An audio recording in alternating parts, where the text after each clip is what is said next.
तो आज इस समस्या में नहीं पड़ना पड़ता।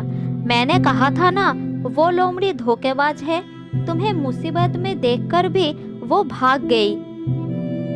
हाँ दोस्त, मुझसे बहुत बड़ा गलती हो गया है, लेकिन तुम मुझे जल्द ही इस जाल से निकालो। मेरा दम घुट रहा है, मैं मर जाऊंगा। ठीक है, एक काम करो, जब किसान आएगा तो तुम मरे हुए का नाटक करना और मैं तुम्हारे पैरों को चुभाते रहूंगा। जल्दी करो, मालिक आ रहा है। तब हिरन ने मरने का नाटक किया और कौवा भी हिरन के पैरों को चुभाते गया। ये देखकर किसान को लगा कि हिरन शायद मर गया और वो तुरंत जाल को खोल दिया। उसी समय मौका देखकर हिरन भाग निकला।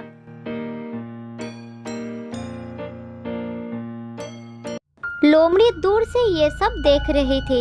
हिरन के भाग जाने से वो निराश हो गई। उसने सोचा था कि वो हिरन के स्वादिष्ट मांस को खाएगा, लेकिन कौवे ने आकर सब कुछ खराब कर दिया। उधर अपना घर पहुंचकर हिरन ने कौवे को धन्यवाद दिया और फिर से दोस्ती कर ली। फिर कौवे ने बोला, अब उस लोमड़ी को सबक सिखाना पड़ेगा। हाँ, उसे सबक सिखाना ही पड़ेगा। मुझे पता है वो कहाँ रहती है। जैसे लोमड़ी ने तुम्हें फंसाए है ना, उसी तरह तुम भी उसका विश्वास जीतकर उसे फंसाओ।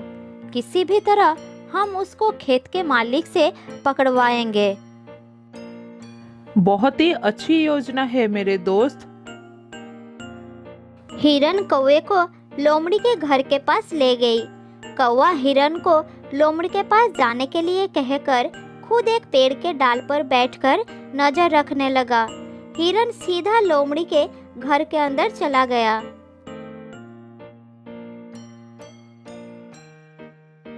अरे दोस्त, तुम पहले की तरह मुझसे बात क्यों नहीं कर रही हो? तुम्हें पता है, उस दिन मैं किसान के जाल में फंस गई थी और भगवान की दया से मैं वहां से भाग निकला।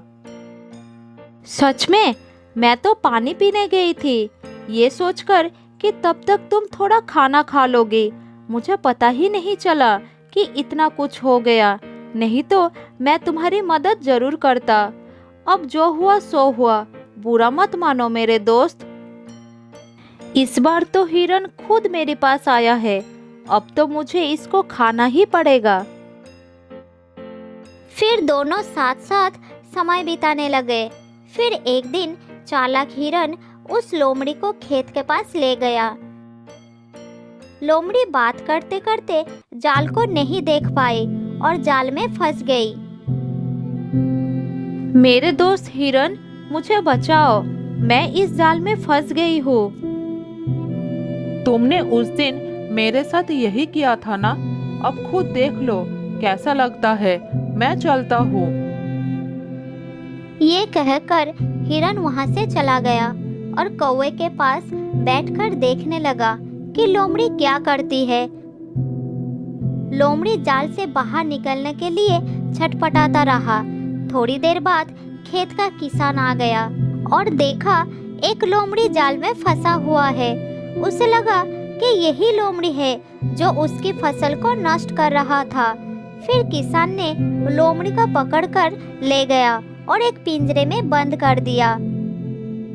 किसान के जाने के बाद हिरन और कौवा उसके पास गए। तुमने मुझे धोखा दिया था। मैंने तुम्हें अपना दोस्त समझा, लेकिन तुमने मुझे मौत के मुंह में छोड़कर भाग गए। अब तुम इस पिंजरे में बंद रहो, यही तुम्हारी सजा है। मैं चलता हूँ। ये कहकर कौवा और हिरन वहां से चले गए और उस दिन के बाद से वो दोनों खुशी खुशी रहने लगे। बहुत साल पहले की बात है। जंगल के एक घने पेड़ पर दो बच्चों को लेकर एक तोता दंपति रहते थे। वो आसपास की पक्षियों को भी मदद करते थे और आवश्यकता पड़ने पर दूसरे पक्षियों के बच्चों का ख्याल रखने के साथ साथ उन्हें खाना भी खिलाते थे। तोता माँ अपने बच्चों को बहुत प्यार करती थी। उन्हें कष्ट ना हो इसलिए घोंसले में नर्म बिस्तर की भी व्यवस्था की थी। उनके लिए दूर दूर से फल लाकर खिलाती थी। मेरे प्यारे बच्चे, मेरी राजदुलारे हैं, मेरी आंखों के तारे हैं। मैं भगवान से सदैव यही प्रार्थना करती हूँ कि इनके ऊपर दुख की परछाई भी ना पड़े। इनके हिस्से का सारा दुख मुझे देकर मेरे हिस्से का सारी खुशियाँ इन्हें दे दे भगवान। तुम बच्चों से इतना प्यार करती हो, इनके लिए दूर दूर से खाना लाती हो, इन्हें खिलाती हो, हर परेशानी और खतरे से इन्हें बचाती हो, किसी खतरे में भी डरती नहीं हो। क्या ये दोनों तुम्हारी इस त्याग को याद रखेंगे? देखिए जी, हमने इन्हें जन्म दिया है, अच्छी तरह से पालन पोषण करना हमारा धर्म है। जब तक ये बड़े नहीं हो जाते तब तक इन्हें हमारी आवश्यकता पड़ेगी। ये हमारे प्यार को याद रखेंगे या भूल जाएंगे, लेकिन हमें तो अपना कर्तव्य निभाना होगा ना। मैंने आसपास कई तोते के